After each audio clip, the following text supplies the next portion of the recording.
ರಾಜ್ಯ ಸಿಎಂಗೆ ಹಿಂದೆ ಅಂದ್ರೆ ಕುರುಬ ಸಮುದಾಯದ ಪೂಜಾರಿಗಳು 10,000ಕ್ಕೂ ಹೆಚ್ಚು ಪೂಜಾರಿಗಳಿದ್ರೆ ಅವ್ರಿಗೆ ತಿಂಗಳಿಗೆ ಮಾಸಾಸನ ಕೊಡುವಂಥದ್ದಾಗಲಿ ಇಲ್ಲ ವರ್ಷಕ್ಕೆ ಇಂತಿಷ್ಟು ಅನುದಾನ ಕೊಟ್ಟರೆ ಅನುಕೂಲ ಆಗ್ತಿತ್ತು. ಆದರೆ ಈ ಬಗ್ಗೆ 2.5 ವರ್ಷ ಆದರೂ ಕೂಡ ಮಾತು ಕೊಟ್ಟಿರುವಂಥ ಸಿಎಂ ಅದನ್ನು ಉಳಿಸ್ಕೊಡ್ತಿಲ್ಲ ಅನ್ನೋದ್ರ ಪರೋಕ್ಷವಾಗಿ ಅಸಮಾಧಾನ ವ್ಯಕ್ತಪಡಿಸಿದ್ದಾರೆ.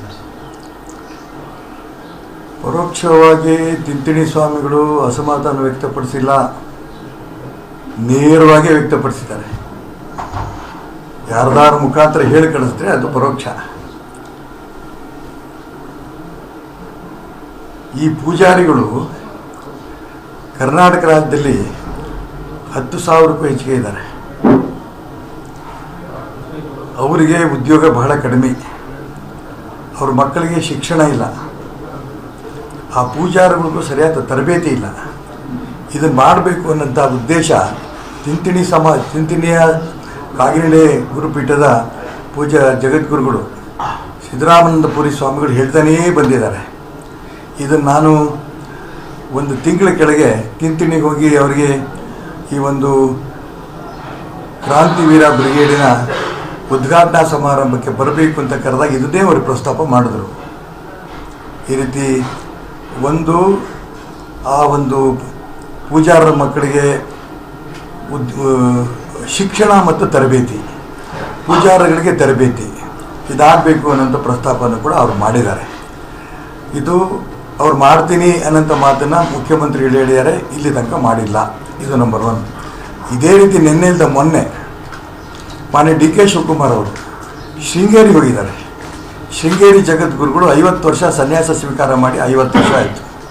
ಅಲ್ಲಿ ಡಿ.ಕೆ. ಶಿವಕುಮಾರ್ ಅವರು ಭಾಷಣ ಮಾಡ್ತಾ ಹೇಳಿದ್ದಾರೆ, ಸಾಧು ಸಂತರ ಅಭಿವೃದ್ಧಿ ಆದರೆ ಮಾತ್ರ, ಮಠ ಮಂದಿರಗಳ ಅಭಿವೃದ್ಧಿ ಆದರೆ ಮಾತ್ರ ಭಾರತೀಯ ಸಂಸ್ಕೃತಿನೂ ಉಳಿಯುತ್ತೆ, ಸಂಸ್ಕಾರನೂ ಉಳಿಯುತ್ತೆ. ಈ ದಿಕ್ಕಿನಲ್ಲಿ ನೀವೆಲ್ಲ ಪ್ರಯತ್ನ ಮಾಡಬೇಕು ಅಂತ ಜನರಿಗೆ ಹೇಳೋ ಆದೇಶ. ಸರ್ಕಾರ ಏನು ಮಾಡ್ತೀವಿ ಅಂತ ಹೇಳಿಲ್ಲ. ಅನೇಕ ಮಠ ಮಠಗಳಿಗೆ ಹೋದರೆ ಆ ಮಠಗಳು ಗುಡಿಸ್ಲಲ್ಲಿ ವಾಸ ಮಾಡ್ತಿದ್ದಾರೆ. ಆ ದೇವಸ್ಥಾನಗಳು ಯಾವ ಅಭಿವೃದ್ಧಿನೂ ಆಗಿಲ್ಲ. ಸಣ್ಣ ಮಠಗಳು, ಸಣ್ಣ ಸಮಾಜಗಳು. ಆ ಸಮಾಜಗಳಿಗೆ, ಆ ಮಠ ಮಂದಿರಗಳಿಗೆ, ಆ ಸಾಧು ಸಂತರಿಗೆ ಅಭಿವೃದ್ಧಿಗೆ ನಾವು ಹಣ ಕೊಡಬೇಕು ಅನ್ನೋಂಥ ತೀರ್ಮಾನ ಅವರು ಮಾಡಿ ನಾಳೆ ಬಜೆಟ್ನಲ್ಲಿ ಇಷ್ಟು ಘೋಷಣೆ ಮಾಡ್ತೀನಿ ಅಂತ ಡಿ.ಕೆ. ಶಿವಕುಮಾರ್ ಉಪಮುಖ್ಯಮಂತ್ರಿಗಳು ಹೇಳಿದ್ರೆ ಸಂತೋಷ ಆಗೋದು.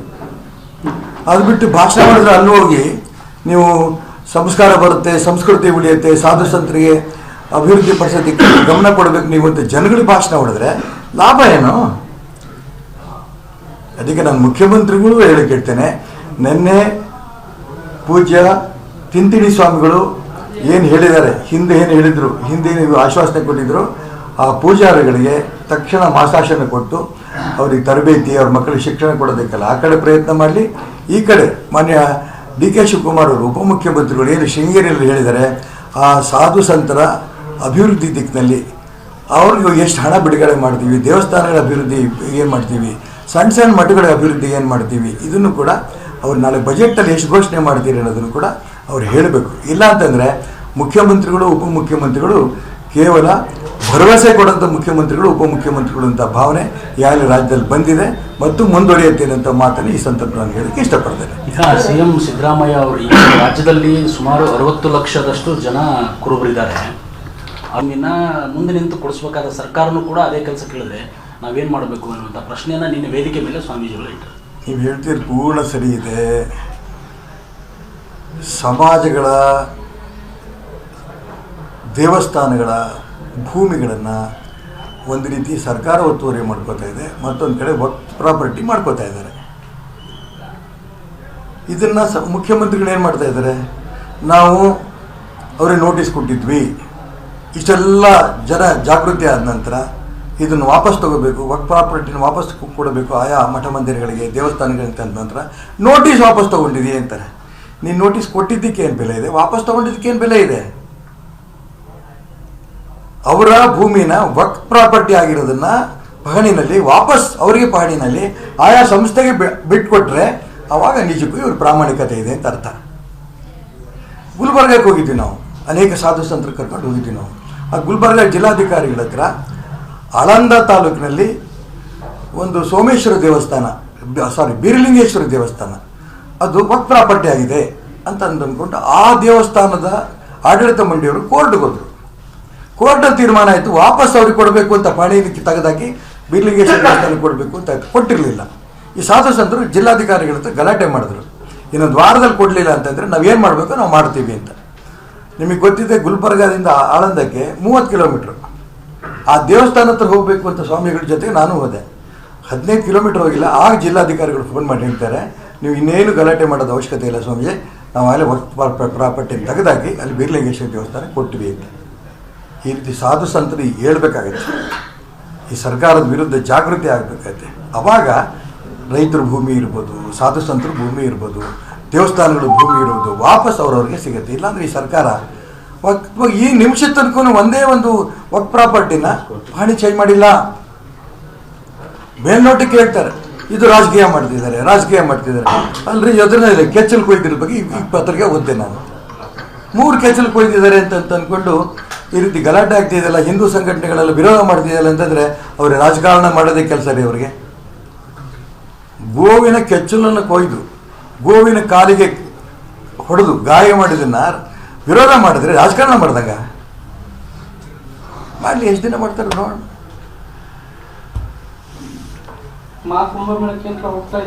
ಇಲ್ಲ, ನಾನು ಮೊನ್ನೆ ಒಂದು ತಿಂಗಳ ಕೆಳಗೆ ಶಿವಮೊಗ್ಗದಿಂದ ಸ್ಪೆಷಲ್ ಟ್ರೈನ್ ಮಾಡ್ಕೊಂಡು ಹೋಗಿದ್ವಿ. ಶಿವಮೊಗ್ಗದಿಂದ ಅಯೋಧ್ಯೆ, ಅಯೋಧ್ಯೆಯಿಂದ ಕಾಶಿ, ಕಾಶಿಯಿಂದ ಬ್ಯಾಕ್ ಶಿವಮೊಗ್ಗ. ಅವಾಗ ನಾವು ಪ್ರಯಾಗಕ್ಕೂ ಹೋಗ್ಬಿಟ್ಟು ಬಂದಿದ್ವಿ. 1670 ಜನ ಸ್ಪೆಷಲ್ ಟ್ರೈನಲ್ಲಿ ಹೋಗ್ಬಿಟ್ಟು ಬಂದ್ವಿ. ಮತ್ತು ಈಗ ಇದು ಪುಣ್ಯ ಸಂದರ್ಭ, 12 ವರ್ಷ ಆದ ನಂತರ ಈ ಸಂಕ್ರಾಂತಿಯಲ್ಲಿ ಆಗ್ತಾಯಿದೆ. ತುಂಬ ಇಡೀ ದೇಶದ, ಪ್ರಪಂಚದ ಹಿಂದೂಗಳು ಒಂದು ಪವಿತ್ರವಾದ ಜಾಗ ಆಗಿರೋದು ಅಲ್ಲಿ ಹೋಗಿ ಬರ್ತಾ ಇದ್ದಾರೆ. ತುಂಬ ಸಂತೋಷ ಆಗಲಿ ಅಲ್ಲಿ ಹೋಗಿ ಬರ್ತಾ ಇರೋದು. ಈಗ CM ಕುರ್ಚಿ ಗದ್ದಲ ಕೋಲಾಹಲ ನಡೆದಿದೆ. ಒಂದಷ್ಟು ಸಚಿವರು, ಶಾಸಕರು CM ಪರ, ಇನ್ನೊಂದಷ್ಟು ಜನ DK ಶಿವಕುಮಾರ್ ಅವ್ರ ಪರ. DKಶಿ ಅವರು ಅವರೇ CM ಆಗಬೇಕಾಗಿತ್ತು, ಆದರೆ ಯಾವುದೋ ಬೆಳವಣಿಗೆಯಲ್ಲಿ ಸಿದ್ದರಾಮಯ್ಯನವರಾಗಿದ್ದಾರೆ, ಈಗಲೂ ಅವ್ರು ಆಗ್ತಾರೆ ಅನ್ನುವಂಥದ್ದನ್ನ DKಶಿ ಪರ ಇರುವಂಥ ಶಾಸಕರು ಹೇಳಿಕೆಗಳನ್ನು ಕೊಡ್ತಾ ಇದ್ದಾರೆ ಸರ್. ನೋಡಿ, ಮಹಾತ್ಮ ಗಾಂಧೀಜಿಯವರು ಇವತ್ತೇನಾದ್ರು ಬದುಕಿದ್ದಿದ್ರೆ ನೇಣಕಲ್ ಸತ್ತೋಗ್ತಿದ್ರು. ಬಣ ಅಲ್ಲ, ಒಕ್ಕಲಿಗರು DK ಶಿವಕುಮಾರ್ ಪರ, ಹಿಂದುಳಿದವರು ಸಿದ್ದರಾಮಯ್ಯನ ಪರ. ಈ ರೀತಿ ಜಾತಿಯ ಪ್ರಕಾರ ಕಾಂಗ್ರೆಸ್ ಸರ್ಕಾರದ ಮುಖ್ಯಮಂತ್ರಿ ಸ್ಥಾನವನ್ನು ಇವರು ಒಂದು ರೀತಿಯ ಸ್ಪರ್ಧೆ ಮಾಡ್ತಿದ್ದಾರಲ್ಲ ಜಾತಿ ಮೇಲೆ. ಇದು ಕಾಂಗ್ರೆಸ್ ಸಂಸ್ಕೃತಿನ? ಇದು ಮಹಾತ್ಮ ಗಾಂಧೀಜಿಯವರು ಇರ್ಬೋದು, ಇದಕ್ಕೆ ಹೋರಾಟ ಮಾಡಿದಂಥ, ಸ್ವಾತಂತ್ರ್ಯ ಹೋರಾಟ ಮಾಡಿದಂಥ ಕಾಂಗ್ರೆಸ್ ಎಲ್ಲ ನಾಯಕರುಗಳು ಕೂಡ ಎಂದೆಂದೂ ಜಾತಿ ತಂದಿಲ್ಲ. ಇವರು ಚುನಾವಣೆ ಸಂದರ್ಭದಲ್ಲಿ ಜಾತಿಯ ವಿಷಬೀಜವನ್ನು ಹಿಂದೂ ಸಮಾಜದ ಮೇಲೆ ಒತ್ತೆಟ್ಟು, ಮುಸಲ್ಮಾನರು ಅಂತೂ ಅವ್ರ ಜೊತೆ ಸೇರ್ಕೊಂಡ್ಬಿಟ್ಟಾರೆ. ಬಿಡಿ, ನಮ್ಮ ರಕ್ಷಣೆ ಮಾಡೋದೇ ಕಾಂಗ್ರೆಸ್ ಅಂತ ತೀರ್ಮಾನ ಮಾಡಿದರೆ ಮುಸಲ್ಮಾನರಿಗೆ ಅವ್ರು ಒಟ್ಟು ಕೊಟ್ಕೊಂಡು ಹೋಗ್ತಾರೆ.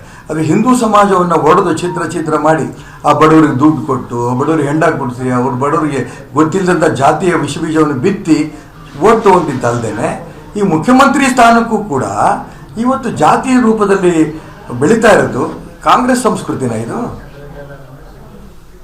ಕಾಂಗ್ರೆಸ್ ನಾನು ಅಂತ ಹೇಳ್ಕೊಳ್ಳೋಕೆ ಇವತ್ತು ಎಲ್ಲರೂ ನಾಚಿಕೆ ಪಟ್ಕೋಬೇಕು ಕಾಂಗ್ರೆಸ್ನವರು. ಆ ಒಂದು ಪರಿಸ್ಥಿತಿ ಇವತ್ತು ಕರ್ನಾಟಕ ರಾಜ್ಯದಲ್ಲಿ ರಾಜಕೀಯ ಬೆಳವಣಿಗೆ ಬರೀ ಕಾಂಗ್ರೆಸ್ ಅಲ್ಲ, ಭಾರತೀಯ ಜನತಾ ಪಾರ್ಟಿಲೂ ಈ ರೀತಿ ಗುಂಪುಗಾರಿಕೆ.